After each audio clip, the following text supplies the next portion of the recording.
Yeah. Okay. So good evening, everyone. This is lovely to see you all. So this evening, Mm. our speaker is Lynn Humpleby, who's a physiotherapist working mainly at the moment in obesity and weight loss. But she's also become interested in pain because she was telling me that a lot of the reason people with high body mass indexes don't move around very much because they've got chronic pain. So it kind of melds a lot with our interest in pain, etc. So yeah, so over to you, Lynn. We're doing a Thank you screen very share. much. Can everybody hear me and Yes, we see can. me? Oh wow. Yes, see and hear. This is Yeah. this is great stuff. So I shall share my presentation Okay. today. Okay.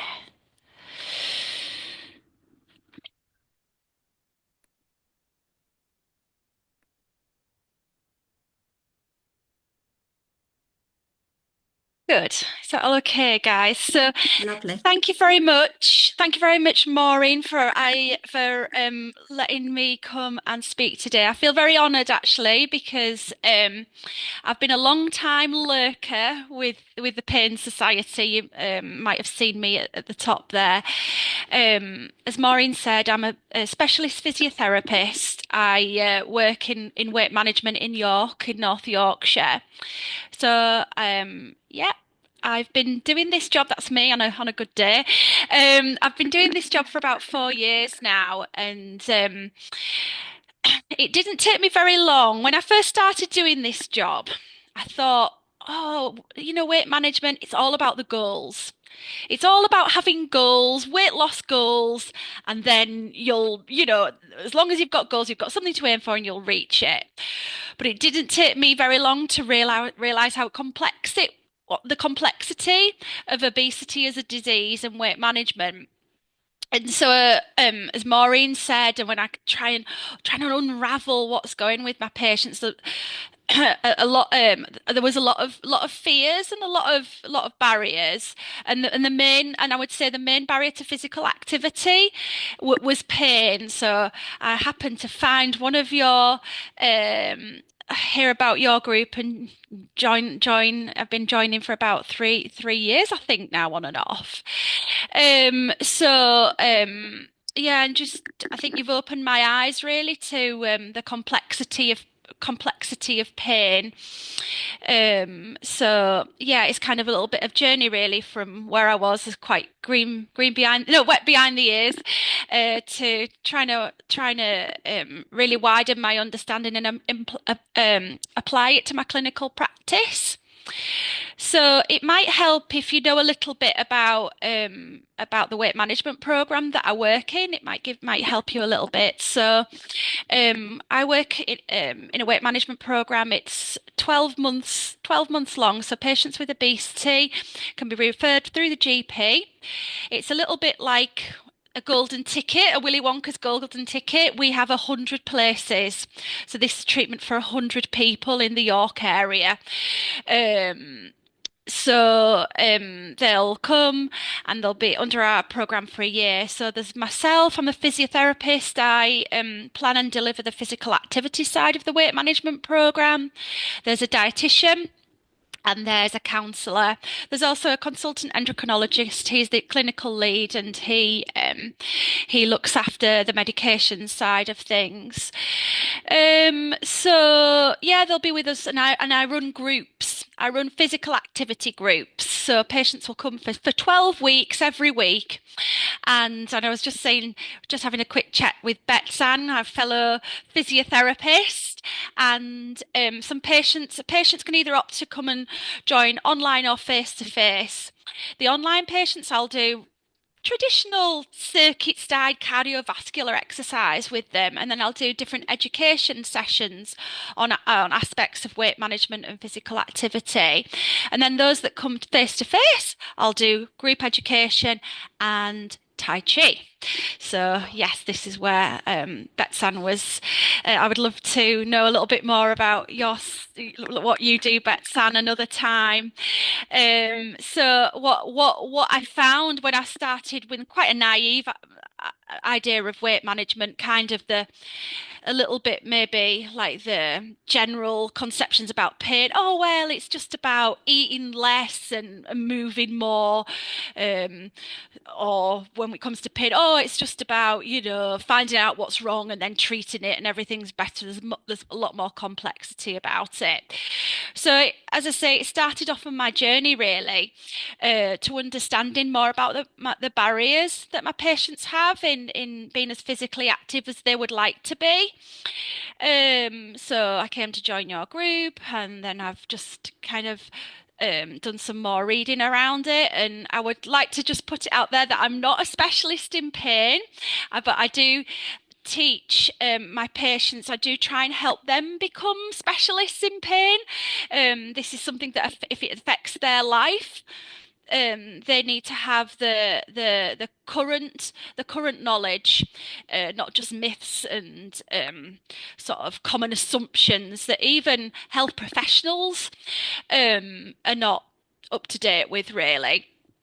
So yeah, I'm not an expert, but I'm forever growing and trying to expand my knowledge on pain, because after all, where I live in North Yorkshire, 1 in 4 people have a disability that is impacted by pain. So it's important knowledge, isn't it? So that's why I feel like it's my duty to learn and to pass this on to the patients and empower my patients as well.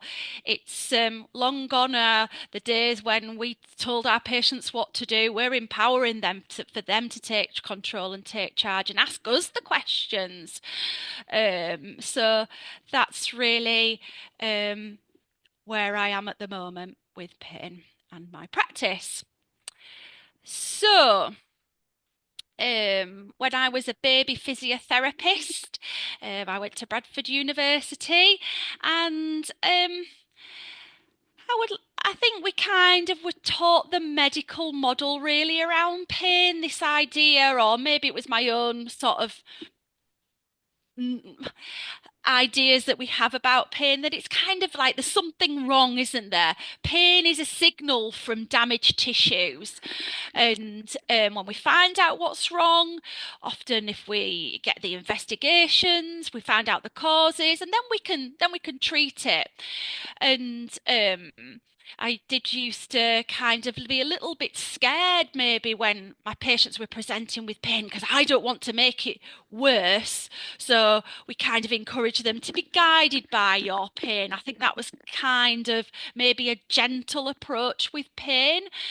And I soon found that there was too many questions about this with our patients, where there wasn't people weren't getting better from this in my experience, and it just didn't fit with my patient's experience. So as we know, this works well. This model of understanding works well, doesn't it? When we have an injury, we have and we know how long this is going to take, and this is where medications work really well. This is where investigations work really well. But when it persists beyond the time that we know that it takes for this injury to heal, it all becomes a little bit messy and a little bit complicated, and this just does not fit. So I thought I would just recap over knowledge that I am sure that you guys are aware of, but it'll help with what I'm discussing with my pain education in clinical practice. So we know, don't we, that that more I suppose it's patient demand, isn't it? We're having more imaging, aren't we? More investigations, more MRIs, trying to find expensive investigations, I suppose, trying to find the cause of this pain. Knee replacements are going up, aren't they? And there we can see arthroscopy is losing a little bit of favour. But I've also, on the back of this, when I was doing my placements as a physio, in the outpatients department, this was kind of, we did do education with our patients, and we often looked at sort of there's lots of studies that take asymptomatic patients and image their backs. Yeah, and we would say to patients in MS in the clinics, say it isn't everything. It isn't everything because we know what it is linked with. Changes in the back, changes in the joints, changes. It's linked with age, isn't it? Not with pain. So we kind of this is another it's just to make my patients think really about this is normal as well, and it doesn't necessarily mean that there's something wrong. So this kind of gets my patients thinking a little bit. So I've been to your I went to a great get rid of that. I've Oh no, I've got rid of my whole presentation. Sorry. It's still on. Oh, is it? Oh, okay, good. Yeah, don't Good. panic. No, no, no. Oh, okay, so we know that medication, opioid use is increasing, don't we? It and from around 1990 to the present day, despite increased prescriptions of opioid prescriptions, the prevalence of pain has doubled.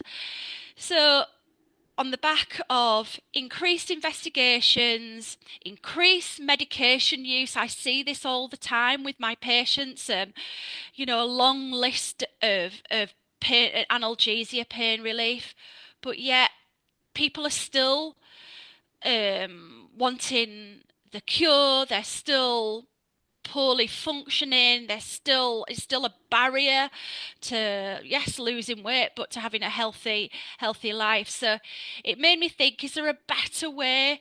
Is there another way that I can help my patients? I think they deserve better, and for them to deserve better, to get better treatment. It started with me educating myself, finding out more.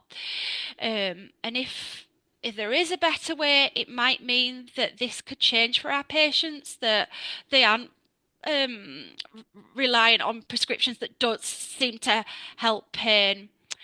So this is where somewhere I um, became interested in the work of Professor Lorimer Moseley and the Noi group in Australia. So these, I remember, I think it was Kate. Kate's an academic in breathlessness, and I think she mentioned it and mentioned to the group. Were you aware of this research? And I think some did, some didn't. So this is another reason why I thought that I would present to you because he's a pretty big deal. He was trained as a physio, but then became a researcher in pain. Why do things hurt? And he did some master classes and came to York in the summer. So I managed to get some funding through the trust, through my employers, and yeah, I went to a 2-day workshop. So this is where I'm putting this education in from this knowledge and education from the group into my practice. So this is kind of the I used to give a definition to my patients of pain based on, like, I don't know, some kind of wishy-washy medical model but I find that this definition of pain, that pain is an unpleasant conscious experience that emerges from the brain when the sum of all the available information suggests that you need to protect a particular part of your body. So this is the idea of that we know that pain is in the brain. Pain is made in the brain and it's a protective mechanism. So I'm a lot of the time this is a new idea for my patients. This is a new idea that's moving away from pain being a signal from damaged tissues, and if it hurts, it must be harmful, and we need to rest. Because I would say more than half of my patients in the work management clinics are affected by persistent pain. So it is important, and this kind of idea of pain as a protective mechanism, I like to sort of introduce to my patients to say like, pain is kind of like the light on the top of a Christmas tree. It's there's far much more going on than this one thing on the top. This pain, this light on the top of the tree. There's a lot going on in and around. So this is kind of where I start with this idea, and it might be a difficult idea, especially when people have been living with pain, have been had frustrations, different health professional appointments, and increasing their pain, and reduce movement, reduce mood, poor sleep, coping skills, and just going round and round. And this kind of idea, I feel like I have to be slightly careful as well. Like when I say about pain is made in the brain, like that my patients don't feel or say that it's all in their head. No. That is a tricky thing. That is a tricky thing about this neuroscience. But with as I get confidence in this, and hopefully I this kind of Lynn's saying it's in my brain. It's all in my head. We can discuss this and get a better understanding of, yes, but everything is in the brain, isn't it? We're all Yeah. just we're all just neural pathways, aren't we? So to continue. When we're thinking of pain through a neuroscience, through the research of the of this body of scientists, we know, don't we, that the central nervous system, it reacts to all sensory nerve impulses. So it reacts to everything, including nociception. And nociceptive pain, we know it's the most common type of pain, and this is where where it's a signal from the receptors in a tissue that tells um, that is threatened, or has actual damage to non-neural tissue. So this can signal alarms to the brain. It can and it can't. This is, as we know, the difficulties with pain. Sometimes our alarm system doesn't go off, but we know through this model of understanding that it's not just about these impulses from the tissues, but it's all information. Our brain encodes all the information it can find: the environment, our beliefs, our understanding, our expectations. We know it's frightening for our patients, don't we? And we know pain can be unpredictable. We like it when we know when things are going to heal, and our brain likes it as well. And we adopt healthy behaviors when we know that, when we're with everyday sort of pain and sprains and things, we have healthy behaviors. We don't make, it doesn't impact onto our lives. And even the memory that we make from it, this survival tactic that's got us to where we are, will make a memory, and it might even make us, prevent us from doing something like that again. We know that pain allows our tissues to heal, and and our brain and our nervous system protects us, and it is basically our assessment of danger. So, as Bethan knows, and any other physiotherapists out there, we deal in neuroplasticity, bioplasticity. As therapists, this is what we exploit with our patients. It's our brain's ability to change through learning and experience, and thankfully, this is lifelong. This is lifelong healing. This is lifelong changing. We know as human beings, we're always updating. We're always adapting. Sometimes negatively, so hopefully, when we're dealing in our line of business, we're doing this positively. So yeah, our nervous system, doesn't it? It creates neural networks to organize our experience, to learn, to survive. It creates memories that are often known as neurotags when we're thinking from this neurobiological model of pain. So, and we all experience it, don't we? That our brain encodes all the information from our senses, so we can have a smell, can't it? It can take us right back to being a child, or we can touch something, smell something, see something, and this creates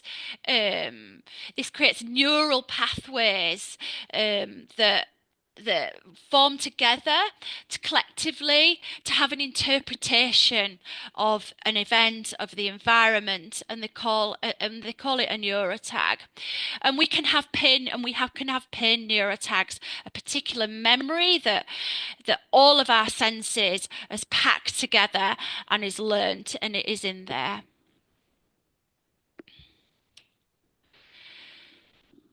So in terms of understanding whether our body is fit for the next movement, there are lots of different internal processes that evaluate this. Whether we're never consciously thinking of this, but all the time our brain is interpreting within our environment, within our environment, and also within our neurotags. Am I able to do this? Are we able to do this? Often when we have pain, often there is neurotags that we do not feel, that the body is up to the purpose. What I see in clinic often, particularly, is around sort of chronic, non-specific lower back pain. We can see that a patient can really hold strong views, strong internal models about particularly about it being fragile and maybe not healthy and stiff, and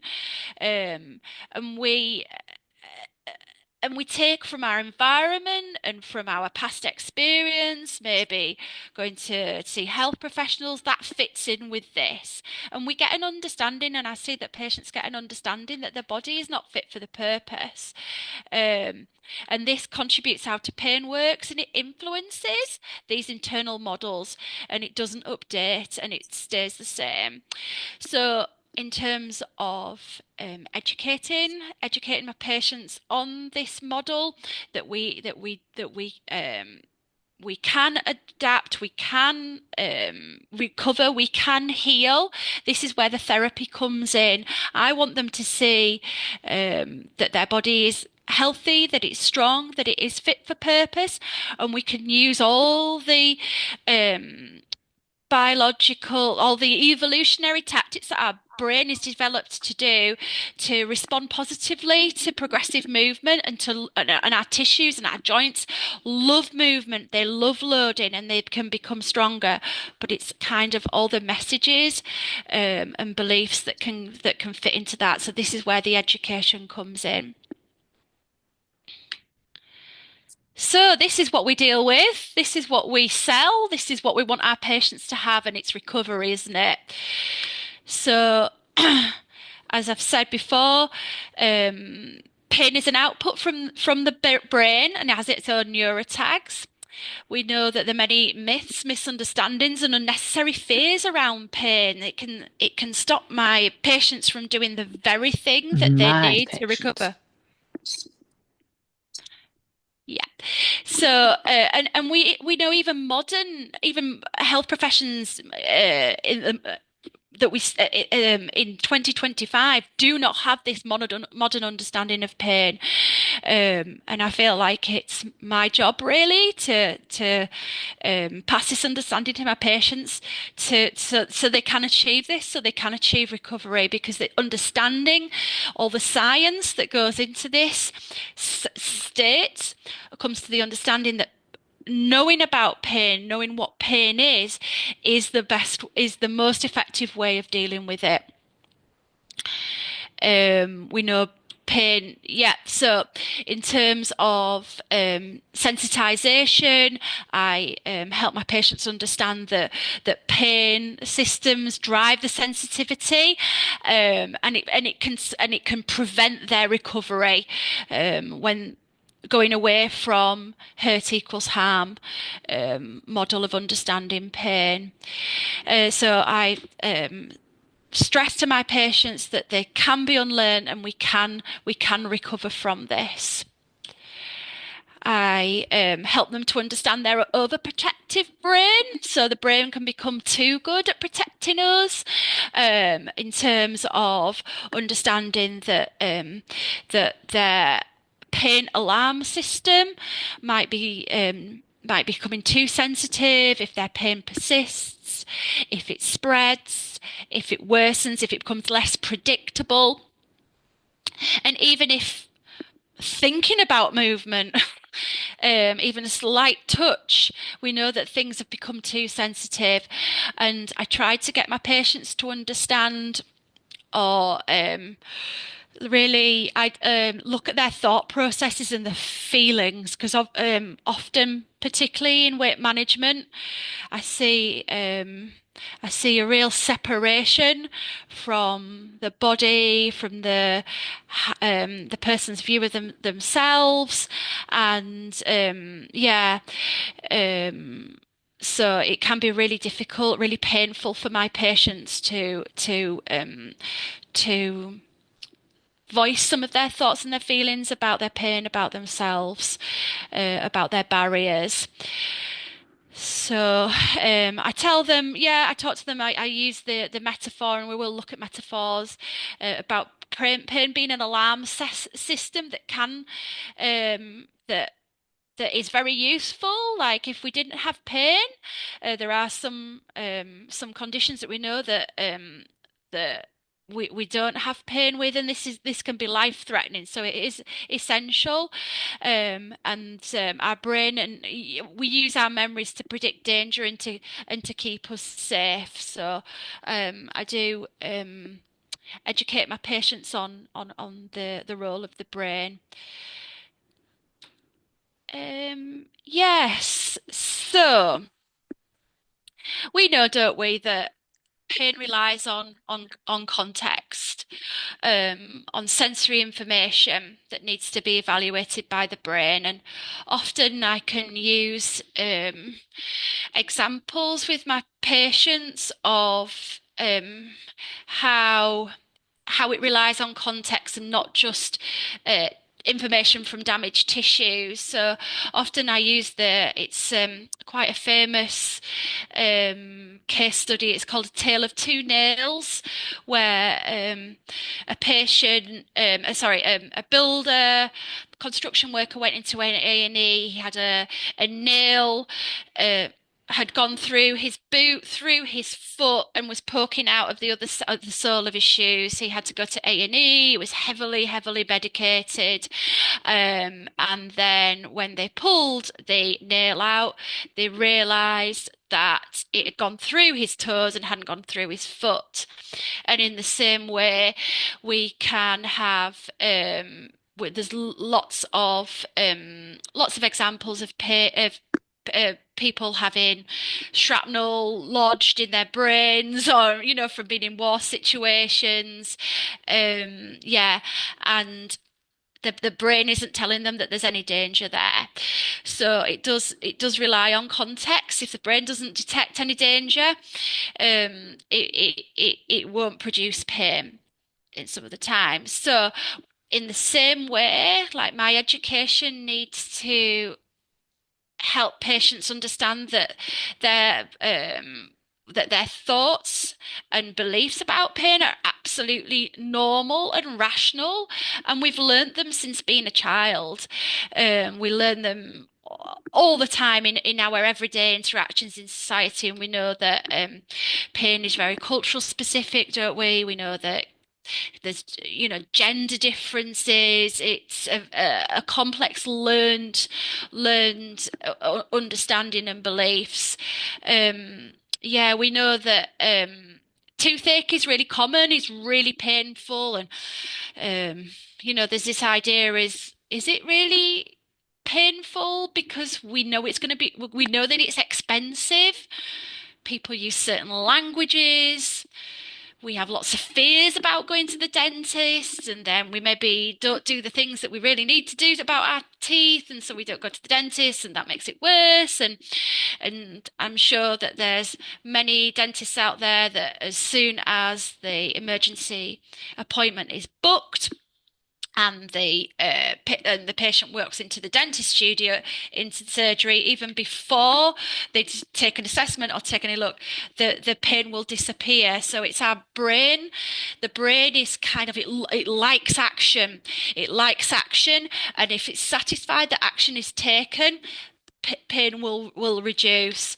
So we need to get into tap into this, because I need to help them understand that thoughts, like I've said here, thoughts like tissue changes create electrical impulses in the brain and can cause physical changes. And I'm sure lots of you guys out there that have been working in medicine and practice healthcare can have lots of examples of this.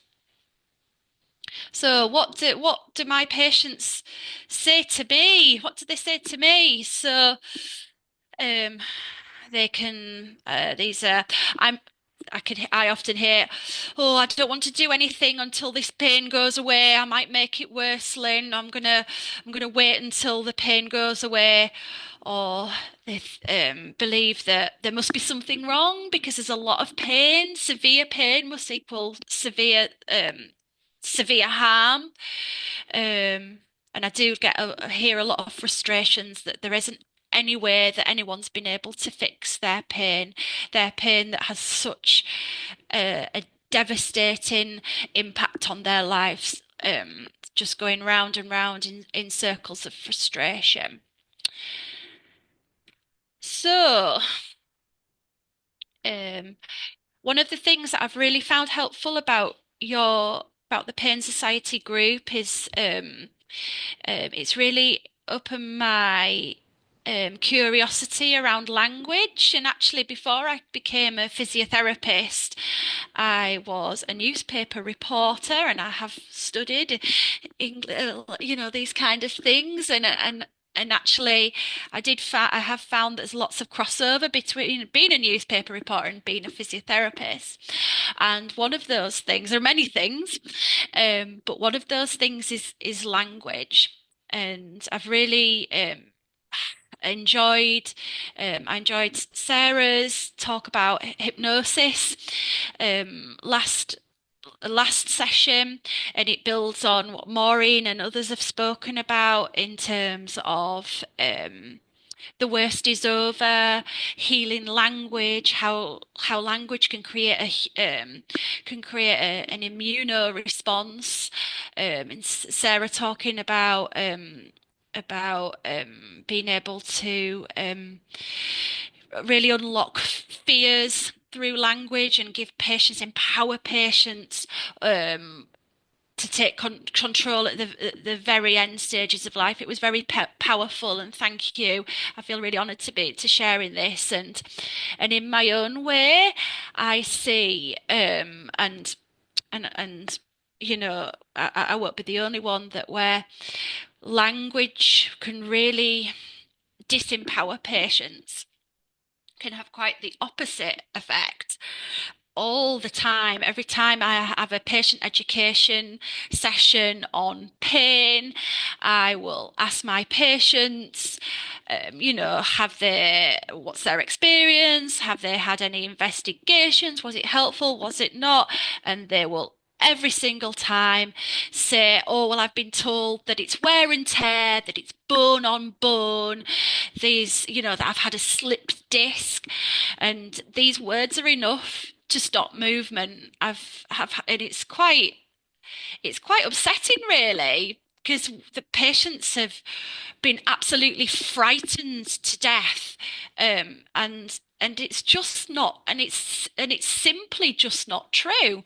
It's simply just not true, and I find sometimes that I feel like I'm in a difficult position because people that have people that get paid a lot more than me and have said this, and it's a difficult thing that I don't think they realise the weight of their words and how it impacts on patients' recovery. But it's simply not true, and we'll discuss that more.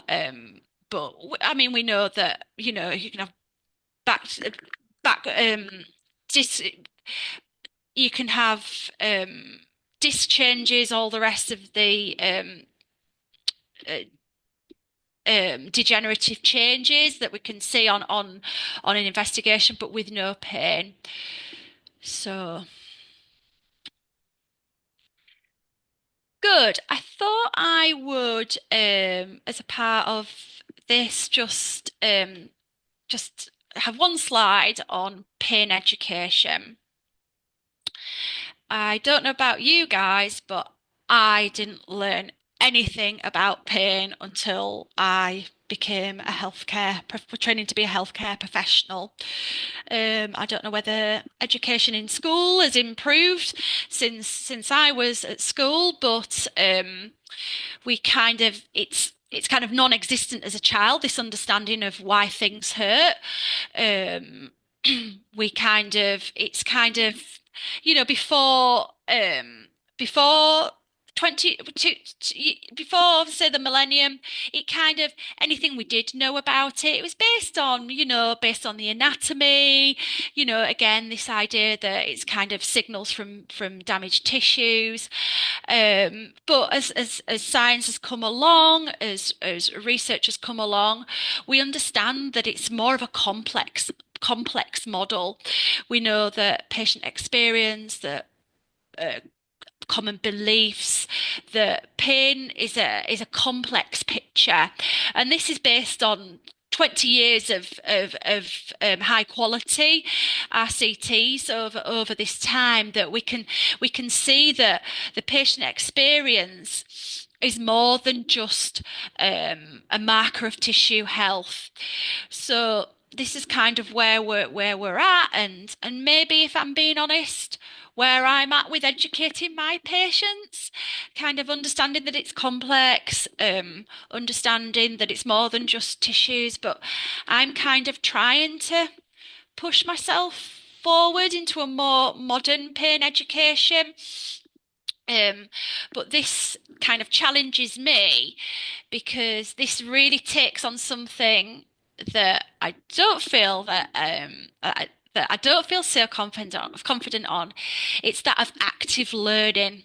It's of of making my getting the message across that that healing from pain, that recovery requires effort and requires active learning. It requires effort, and that's something that I am working on. I am working on, and so some of my challenges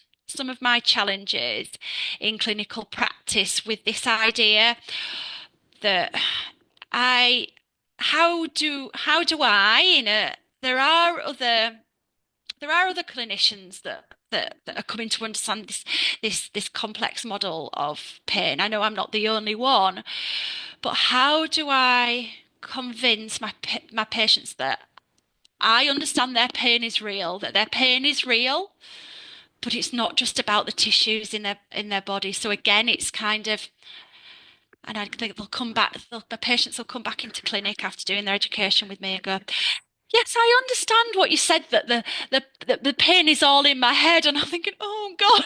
No, no, that's not what I'm saying. It's like, obviously, it hasn't landed that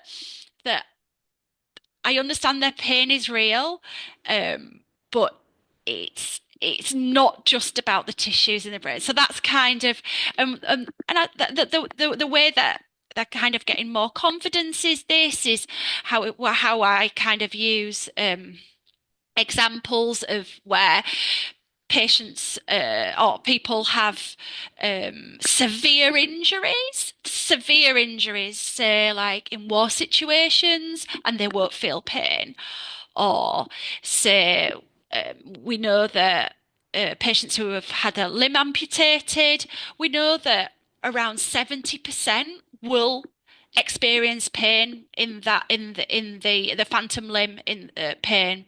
So I kind of try and have to sort of talk around the virtual body and understanding that it's more than just more than just tissues, but it is real. So that's kind of something that I'm working on.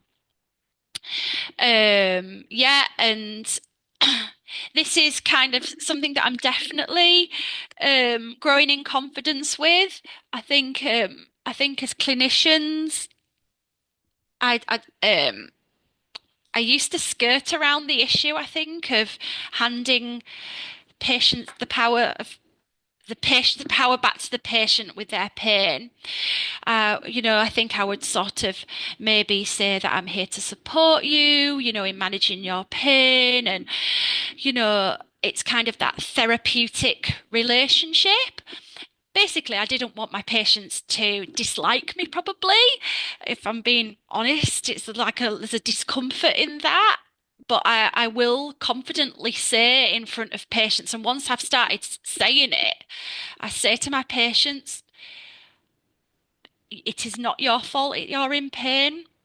Your health, your poor health is not your fault, but it is your responsibility. And I'll repeat that.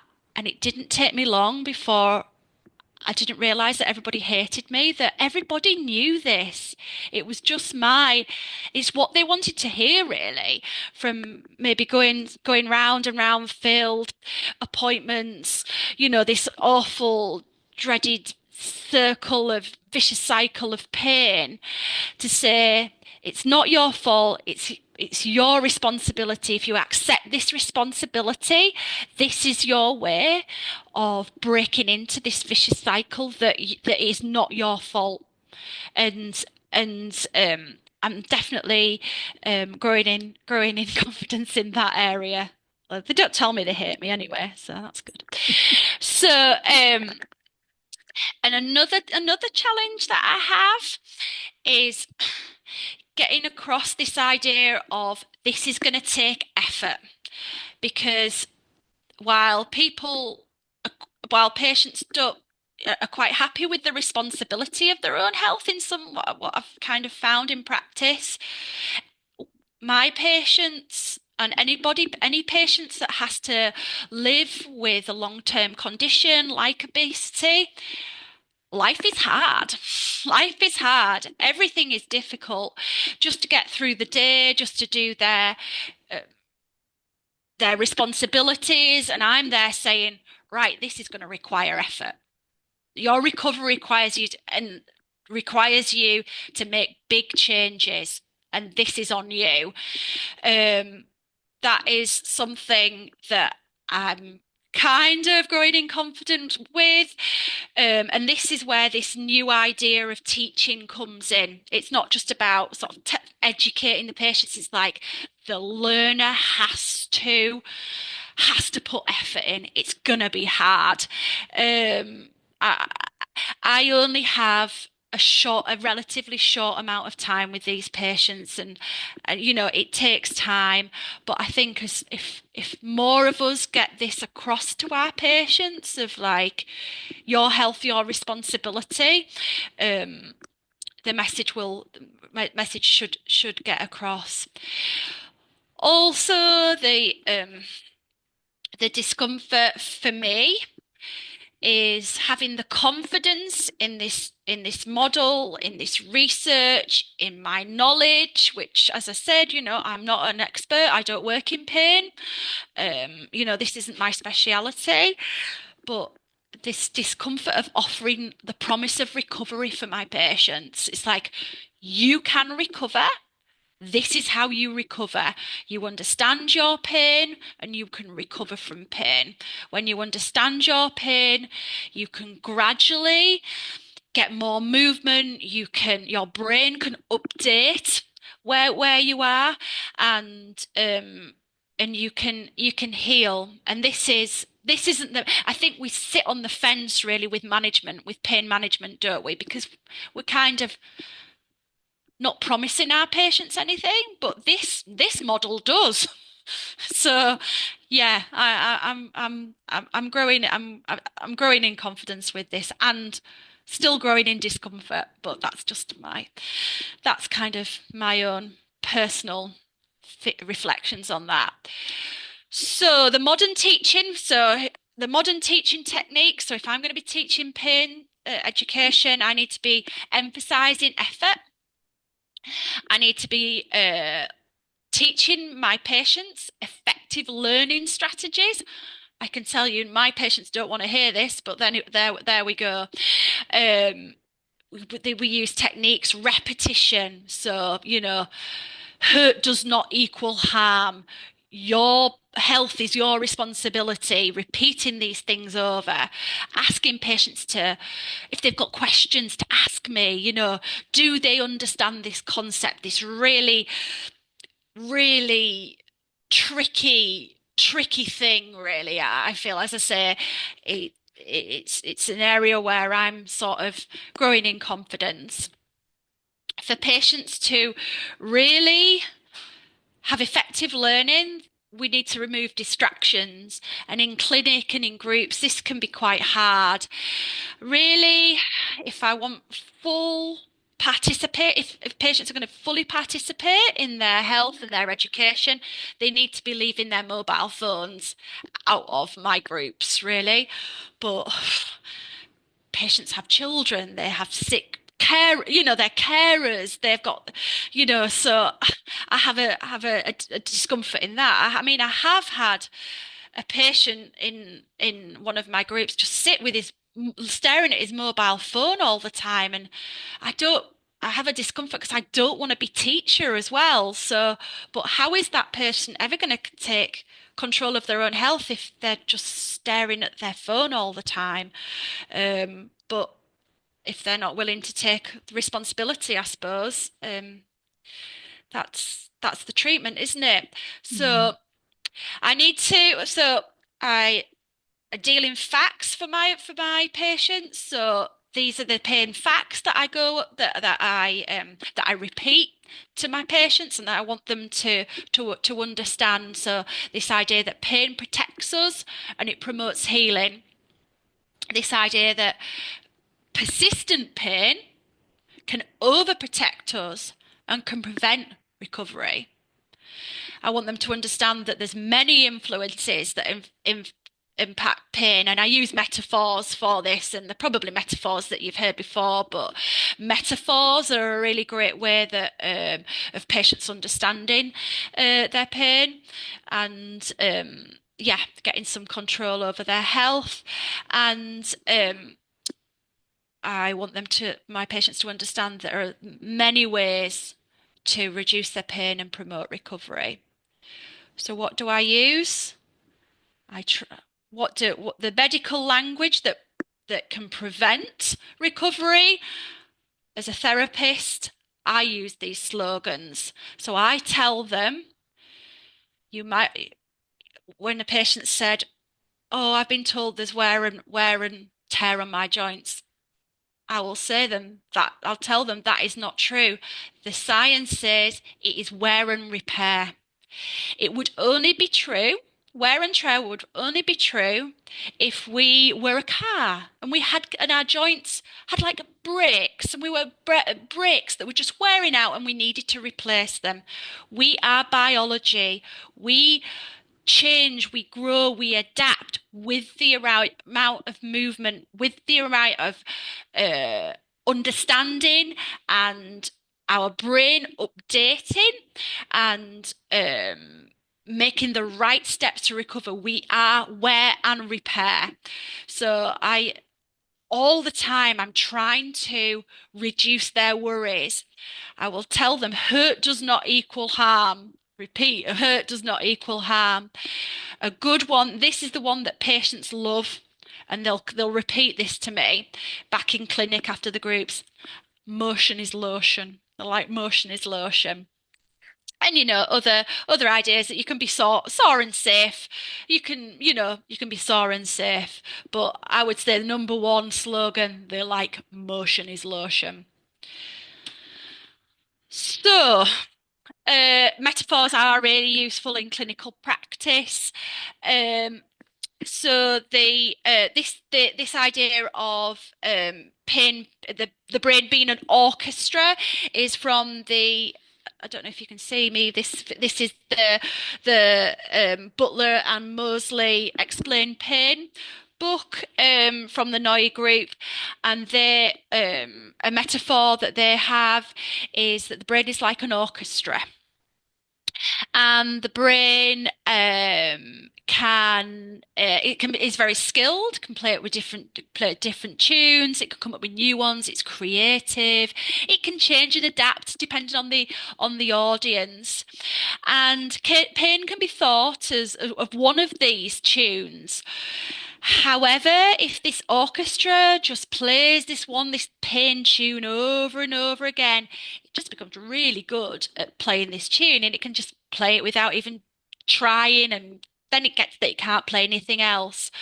So, maybe musicians start leaving, maybe audiences don't come anymore. So it's this idea that the brain or the orchestra becomes less curious, less creative, and yeah, just good at playing this one tune. So also I anybody who studies psychology, I think comes from psychological theory about pain being an onion. Pain being an onion. So we can think of the different layers, and maybe the nociception. So these signals from potentially damaged from signals from tissues might be in the center. This nociception, wrapped around it will be beliefs, an understanding of pain, maybe emotions as well, because we can feel emotions through grief and loneliness, as well as our backs and our knees, can't we?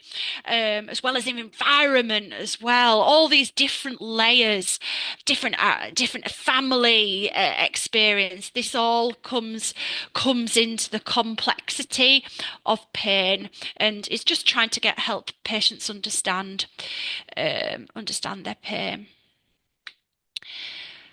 So, as a therapist, what do I do?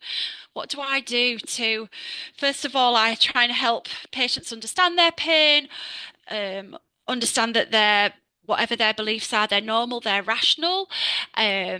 However, they can prevent us from if they feel like they are not making progress, if they're in this vicious cycle, we need to get some management and some movement from this.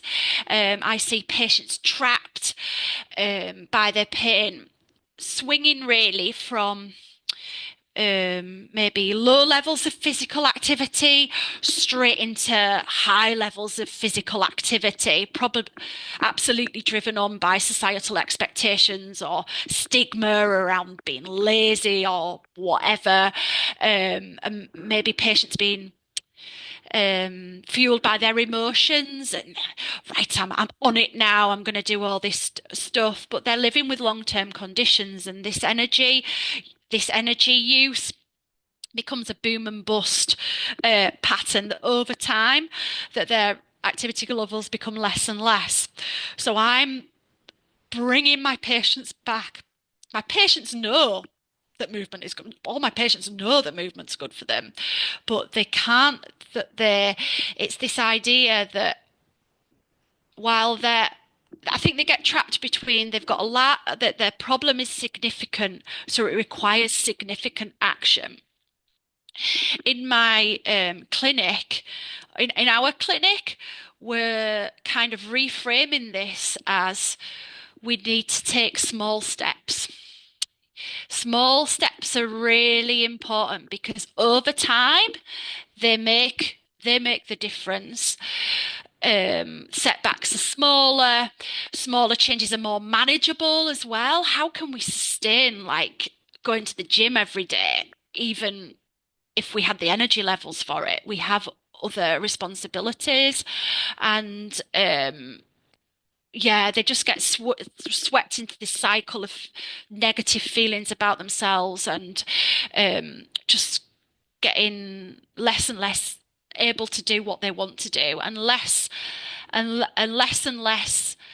acting in a way that they don't want to, in accordance with what's important to them, how they want to act and behave. So what I do is I encourage patients to find where they're at, find their baseline, and it's only from finding their baseline, not what they want to, what they think they should be doing, but we plan together. We look at progressions in small ways. I always coach on setbacks. Is it, I've never had anybody say, yeah, it's reasonable. It, I won't have a setback. It is reasonable to accept that there'll be a setback. So why don't we plan for setbacks? So I get them to identify what is helpful for them when they have a setback. So maybe injury, low mood, just not having the time. What can we do in those times when we're not progressing? Because yeah, that's a difficult time for my patients. So for them to get, what I'm trying to get is to have some control over their health. Um, so, so my emphasis is on recovery, not management. So taking inspiration from you guys, I'm emphasizing the healing. We're exploiting the bioplasticity. We're looking at science. We're looking at creating new neurotags, new neural networks in the brain, and we do this by reloading the body, by encouraging physical activity, by encouraging movement, and how I do this. So I suppose my speciality as a weight management physiotherapist really is in behavior change, and it's how do I affect behavior change. Everybody knows that they should be physically active. Everybody knows that being physically active improves their health. But why don't we do it? How do we sell physical activity? And then then it was talking to other physios in weight management, working with patients living with obesity. It's not selling physical activity. It's not selling exercise. It's looking at the values. It's looking at our patients' personal values. And I don't want to go off topic a bit, but it's absolutely looking through a model of acceptance and commitment therapy. It's like pain is life, pain is normal, pain is suffering, is to live is to suffer, really, and it's a part of the human experience.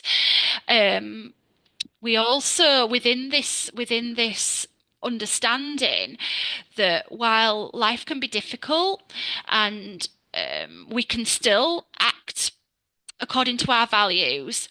So I encourage my patients to identify their values, so how they want to act and behave, how they can work towards good health rather than being swept along towards bad with unhelpful behaviors. So I'll look at values, and we work towards that in terms of recovery for our patients. So this is the last slide.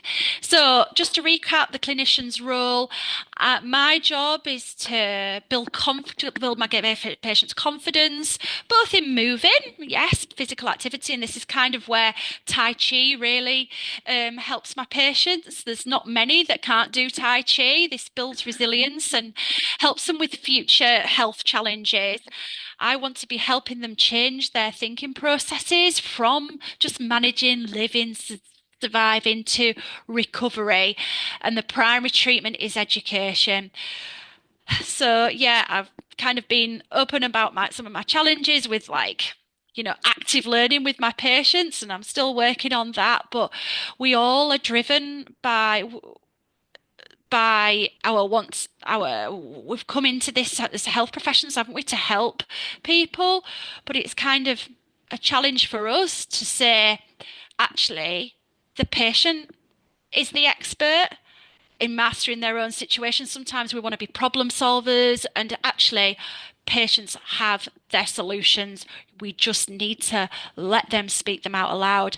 And it's that they will then understand that they have the power to get rid of their pain. They have the power to live a meaningful life that's in accordance with their values, into how they want to act and want to behave. And it's just them under speaking this out aloud and updating themselves that they can do this. They can take charge. They don't need to rely on anybody else that they're seeking this solution from. So that's kind of where I feel my role is as a clinician, is to, yeah, assist the patient mastering their own situation. So, oh, that was bang on an hour, Maureen. I Brilliant. mean, that was Okay, like Lynn. so well planned. I'll just go through that. There's some further reading there. There's a great TED talk by Lorimer Moseley on why Oh, things yeah. hurt, Okay. and some of the resources, and some of these you have spoken on here before. Flipping Pain Well site Oh, yes. Living website, well with and there's pain. some of my reference. Yeah, Oh, yeah. brilliant. Okay. Okay, Lynn. So if you stop share when you're ready, and then people might want to ask some questions. There we Ah, there go. you all are. There's everybody. Okay. So any questions about that? Or any ideas or what they would do? Oh, Hi, Betsan. Betsan. Betsan. Hi there. Before COVID, I was running a well-being for people with pain program because I thought that was a better use of language than a pain management program. Living with Um, people living, so like person well-being, first. well-being for people Oh, living with well-being. pain, yes. Yeah.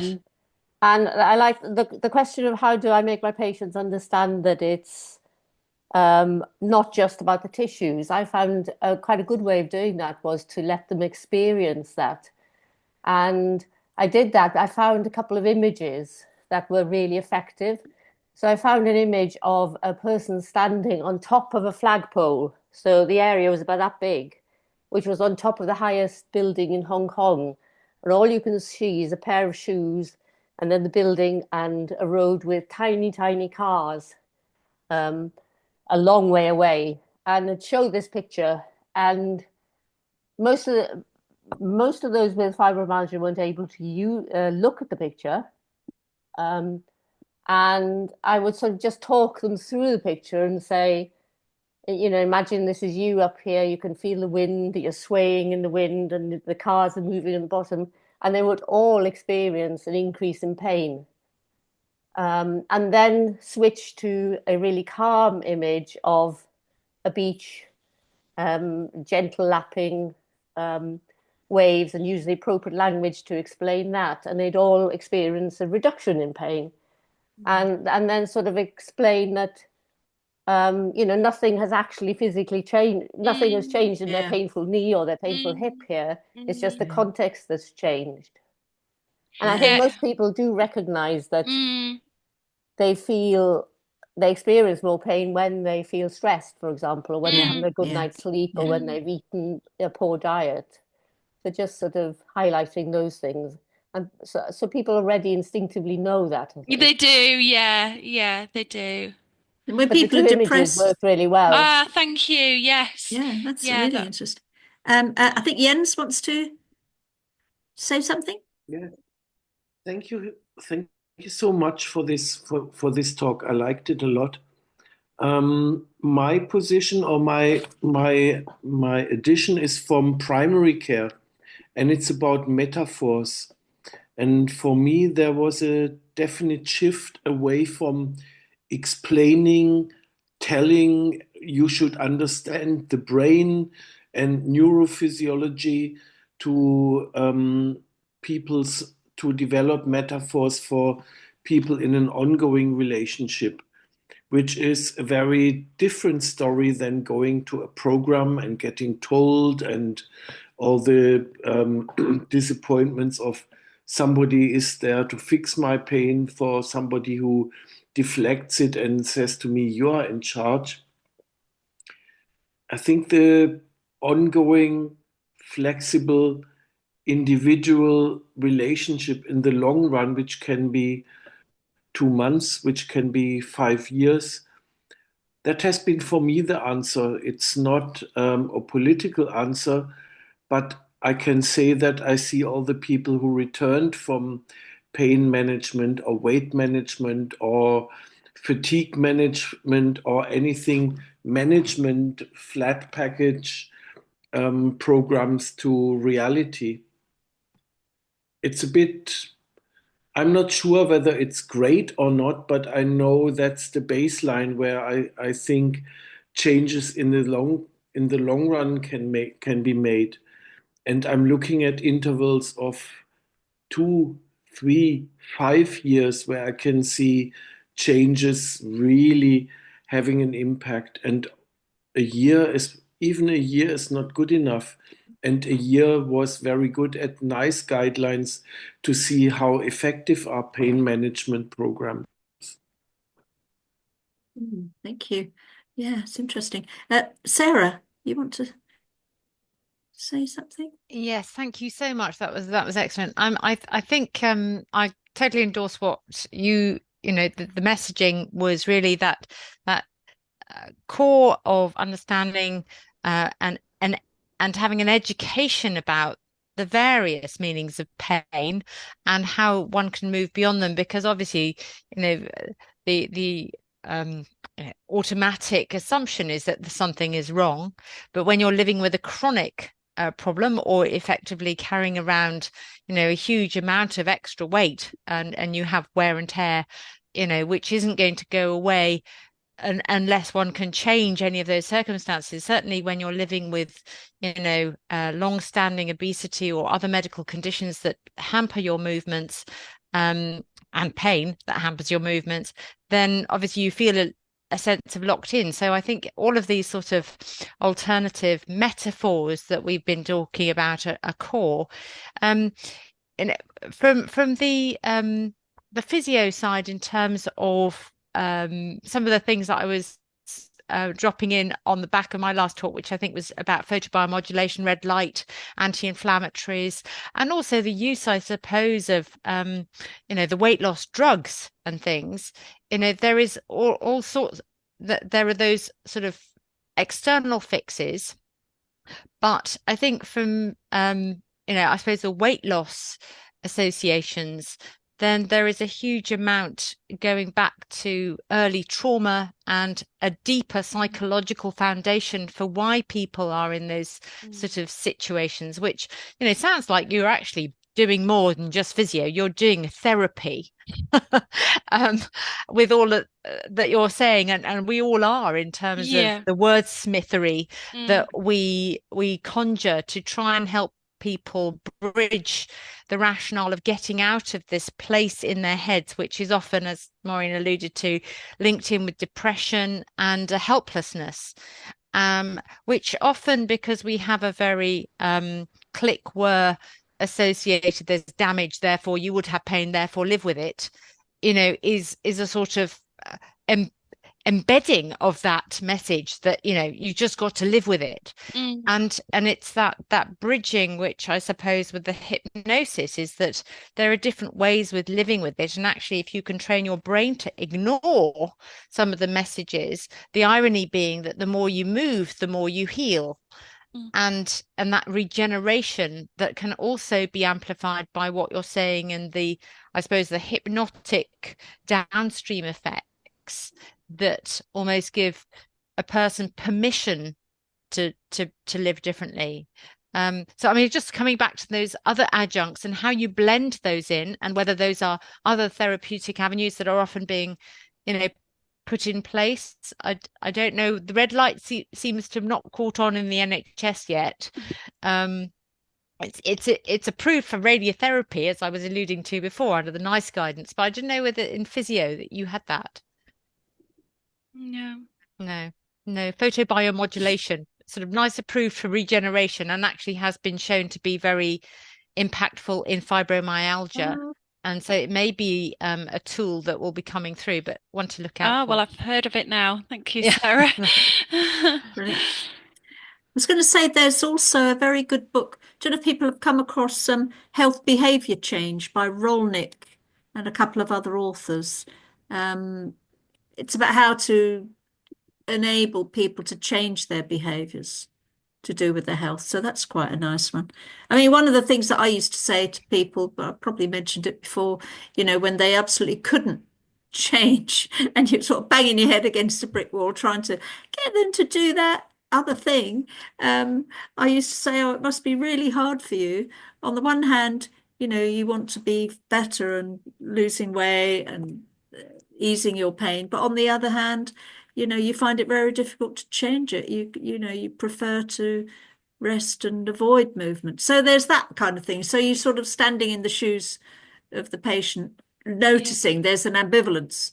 They want to be better, but they can't quite make the move. But if you sort of explain that that's perfectly normal, sometimes it provokes a little bit of a change. That's Anne, and then Jens. Yep. I think also we can help people to put pain in a different place in their life. I remember one lady saying to me, "My pain used to be here, now it's here." Ah, Mm. Love it, yeah. And we can change the meaning of pain. I mean, a fantastic example is actually my husband who had a lot of knee pain, and instead of going to an orthopedic surgeon as we were expecting, and I was fully expecting the surgeon to say you need a total knee replacement because he was quite a big sportsman. Um, we ended up with um, a consultant in sports medicine, ah, and he had a completely different view. He looked at his X-ray of his knee, which he had done immediately there and then, went straight back to the consultant. This was on the NHS. It was great, and you could see there was no cartilage on the outside of the compartment of his knee. And he said, looking at that, he said, you can't do any harm whatsoever doing, because he goes to CrossFit still. He's in his 60s. He still goes to CrossFit. You can't do any damage whatsoever, any more damage to that knee. He said you do far more harm if you stopped your exercise than if you just Mm, carry on. mm, And my husband said, if I could skip, I'd skip out of this office. And he was a different mm, person, and he yeah, still has pain and discomfort in mm, that knee, but it doesn't bother him, if that makes mm. sense. I don't that's know the if thing.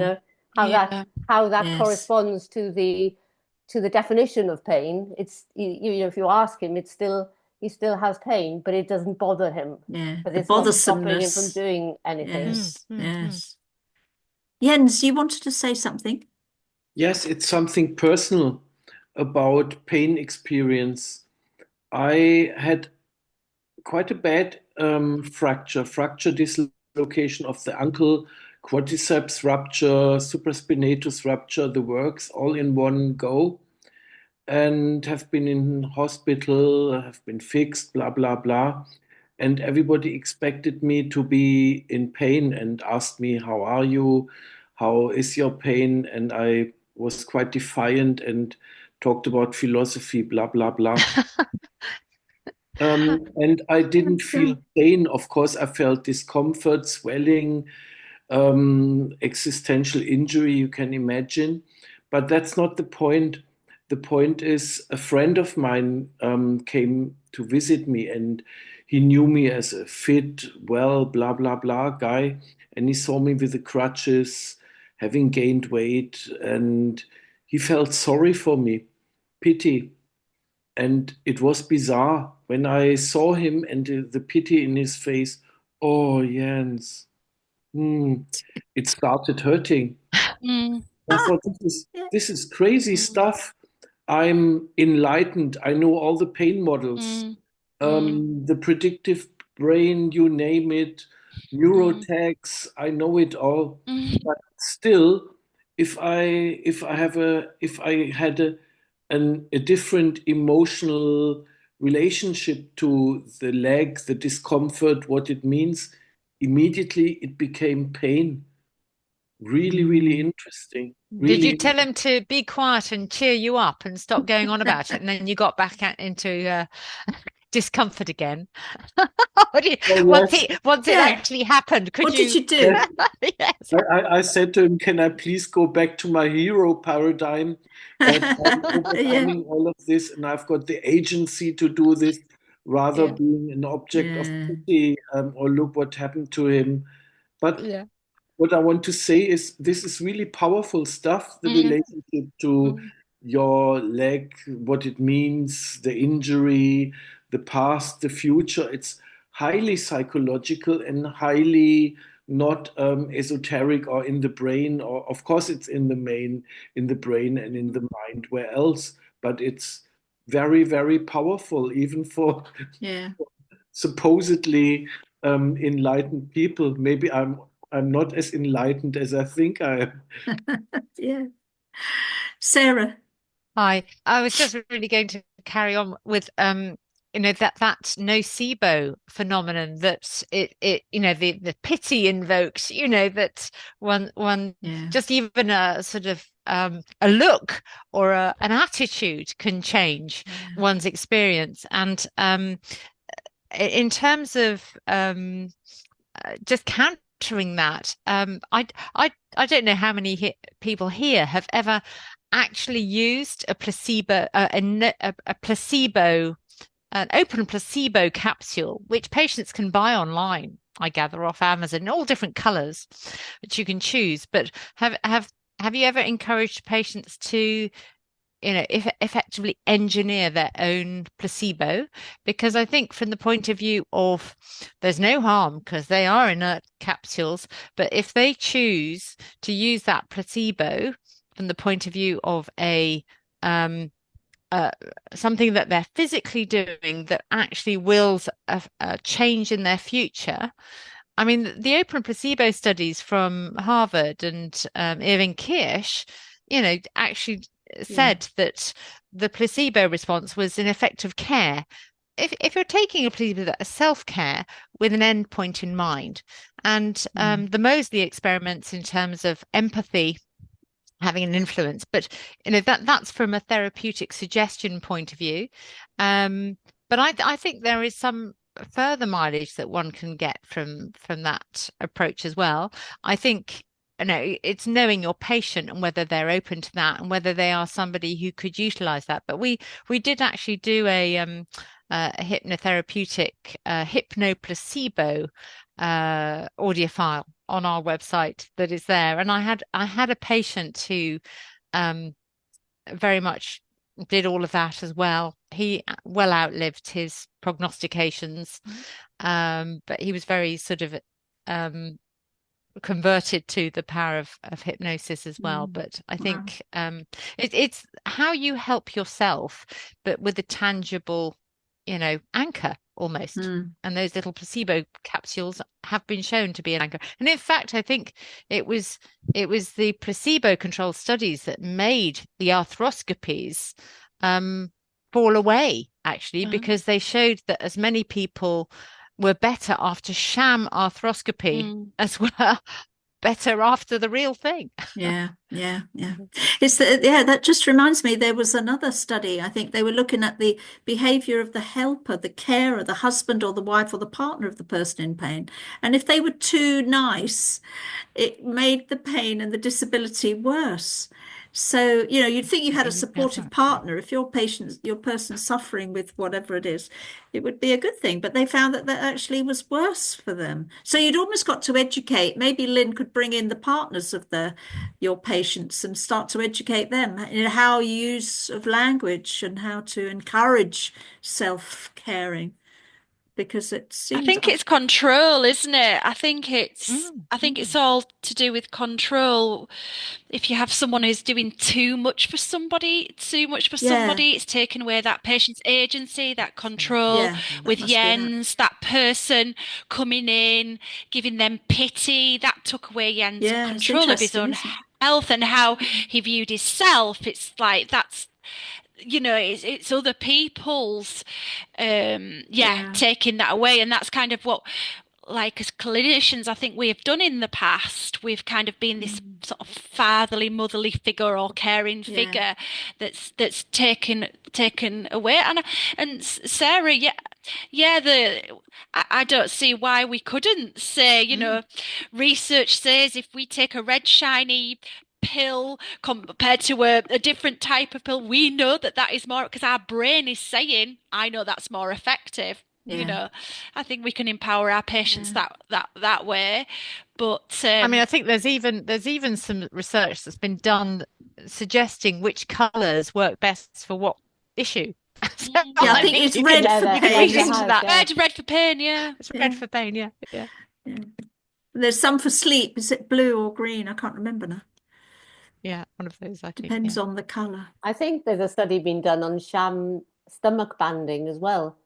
Oh Sham yes, exercises with Well, stomach hypnobanding. banding. hypnobanding, Hypnobanding yeah. as well, yeah. Hypnobanding. Hypnobanding, Yes, Yeah. absolutely. yeah. Yeah, it's Yeah. absolutely fascinating, isn't it?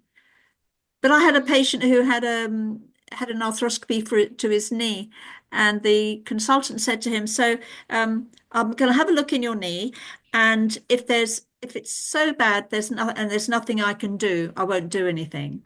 Um, but if there's something in there that I can fix, I'll do it." So anyway, the following morning he's round from the anaesthetic and the nurse comes in, and the consultant had gone off, and he said, "So what was the outcome?" And she said, "Oh," she looked at the file. She didn't really read the full notes, and she said, "Oh, he didn't do anything." And so he thought, "Oh, it was so bad, there was nothing that could be done." And anyway, so he hobbled about on this sore knee for about 5 years. Then he came in to see me and he said, "Oh, I don't know what I'm going to do about this blooming knee." I said, "Oh, I examined his knee and it seemed nothing, couldn't find anything." So I looked at the file and I found the operation notes, and the consultant said it's a 100% healthy knee joint. So I didn't have to do anything. So he completely misread didn't do anything because it was so bad. Anyway, so I explained this to him. There's nothing wrong with your knee. It's perfectly healthy. And he kind of skipped out of the consulting room. He said, "Oh, I've been hobbling around on this thing, trying to protect it from further damage." So the power of the words and the explanation of the consultant was so pivotal. But anyway, Yeah. Ernie, you want to But say something?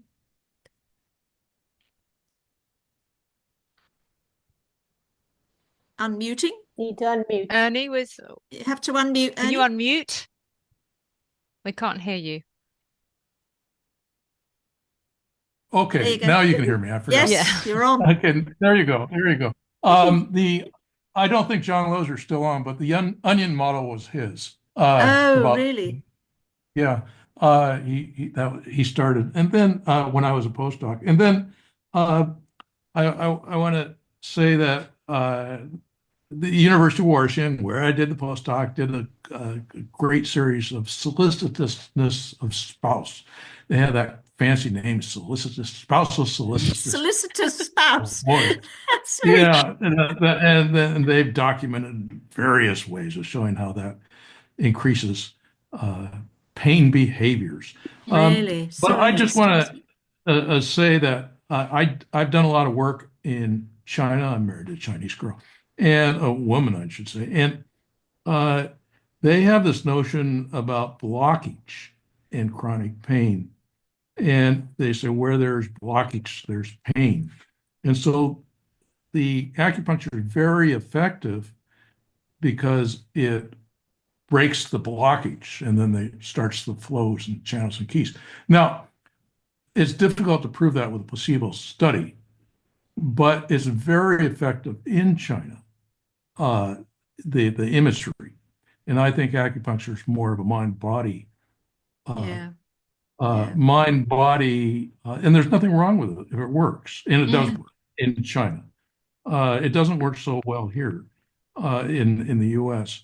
I think that, but it's including the British guidelines. It's considered sort of a fallback, uh, and I was alarmed to see that the opioids and heavy drugs are being prescribed, but particularly in the Chinese population, Are they? with uh, well, I think in the presentation earlier they showed the increase in opioid. Was that the Smith article? I don't know that article. Yeah. Yeah. Yeah.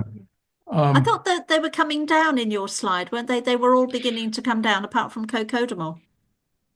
No. Just a No. bit. Let's have a look. I'm just saying that we should listen to our patients more Oh, yeah. and be sensitive to the symbolism that we've all talked about today, and particularly, uh, uh, in a British study, for example, anyone who had acupuncture was um, excluded from the trial. Oh, And it's just like if Native American Indian dances are effective for some conditions in the U.S. And it's just like excluding Native American Indians from those trials because they believe in it. But can't have that. it's the symbolism, I think, which we're all talking about today. Yeah, the beliefs. It's so Yeah. fascinating, isn't it? You know, that in China, the beliefs are so strong in the culture that, we can't benefit from that because we don't have it so much. But it's still, acupuncture is used here in the UK. Oh, sure it is, and there's very Yeah, prominent yeah, players in that. But if you look at the guidelines, including the British guidelines, and the point is that there's the biomedical model is so strong, it's very difficult to prove from a biomedical perspective because you randomize patients, you exclude patients if they have used it in the first place because they're all trying to do reductionism to biomechanisms. yeah, yeah. And you can't really get a placebo for acupuncture because uh, in all the placebos you have to touch the patient and Yeah. I think they did one stimulate. study, didn't they do one study, Ernie, where they did random needling as opposed to the Chinese meridians needling? And the one I read, they said that they were about the same. It They've didn't done really, they've done hundreds of studies of that yeah, nature. have they? Yeah. But again, you're still stimulating the deep and Yeah, nerves and the of superficial course. nerves, and you can't really. They said when you twiddle the needle, you're stretching the micro connective tissue fibers, and that somehow sets off Yeah, endorphins and all sorts of stuff. I mean, Anyway, sorry, you can't do a good placebo, it's very but difficult. if Yeah. it helps the patient, Yeah, you don't I mean, care. that's a biomedical concern. Whether you can have a good placebo or not, that's a biomedical concern. Yeah. What we're concerned about is helping the patient. Well, everything you do in any medical clinical connection has a massive placebo Yeah. element, hasn't it?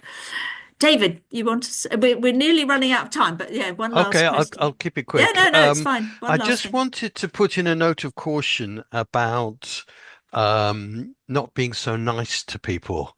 Um, if we push it to the extreme, it works really well with Marines who are going to go to war and are going to have to face pain and hardship. And basically, you're not nice to them unless they perform.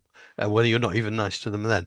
But I mean, the thing is that sometimes, I mean, I've come across cases where people have had pain from damage because of like a hip joint, a replacement, which failed, and no one noticed the failure on the X-rays, but they had such excruciating pain they couldn't really get out of bed properly, and yet the nurses were all saying, "You've got to get out of bed. You've got to get out of bed. You're just lazy," and ended up with a clinical negligence case. Oh God. So, I mean, the thing is, and also other people sometimes can't do it, and it's not good for them. I'll quote my own daughter, who's got Ehlers-Danlos syndrome, and at school she did drama, and she was very highly active, but she pushed herself far too much without appropriate Yeah. self-knowledge. She couldn't feel her own body, and basically she's in a wheelchair now. And that was Oh, partly because her enthusiasm to conform with people and not being shamed into, you mustn't have shame. If you can't do it, don't shame them. oh dear. Because sometimes there's a real reason why that's not a good idea. So Yeah, I of just wanted to course. put a note in there because it's so easy to think, oh, I found a way that'll do it, and it will do it for a lot of people. You're quite right. I've got over-solicitor spouse, and what I liked your presentation very much. I thought it was really good. But I just look going ahead a bit. Be careful if someone's got a lot of pain and for some reason they can't exercise. Yeah, There yeah. might well be Might have a some brain real You still reason. stroke. do Tai Chi though, David. Yeah. Everybody can do Tai Chi. Yeah. Okay, if you say so. Yeah, yeah. No, no. I've got a lot of sympathy for that. I agree. Um, Brilliant. but Okay. No, I'm not. I don't run a boot camp. I don't run a boot camp. I'm the But softest if physio other people going. get hold of the principles, if this is what you're teaching and other people get hold of it, very often they aren't as sensitive as you are. If I Yeah. could put it Well, like that. See, Tai that's Chi has some interesting. wisdom. Oh, Tai yeah. Chi, Chinese. Okay, I'll Oh, tell that to my. yes, of course. Anyway, listen, guys, I think we've come to the end very nicely. So thank you, everyone, and thank you so much to Lynn. It was very interesting and wonderful to hear your very personal experiences of your people in pain. It's brilliant. No, we've all learned something there. Okay, guys, so I'll let you know next time. And don't forget to log into Sarah's event at the RSM. You can go online and book into that 14th of April. Okay, guys. Anyway, take care. Bye. Take Cheerio care. now. Night, Yeah. night. Thanks for Thanks. organising it and Thanks, Lynn. presenting. Bye, Lovely. everybody. Bye. Bye. Bye.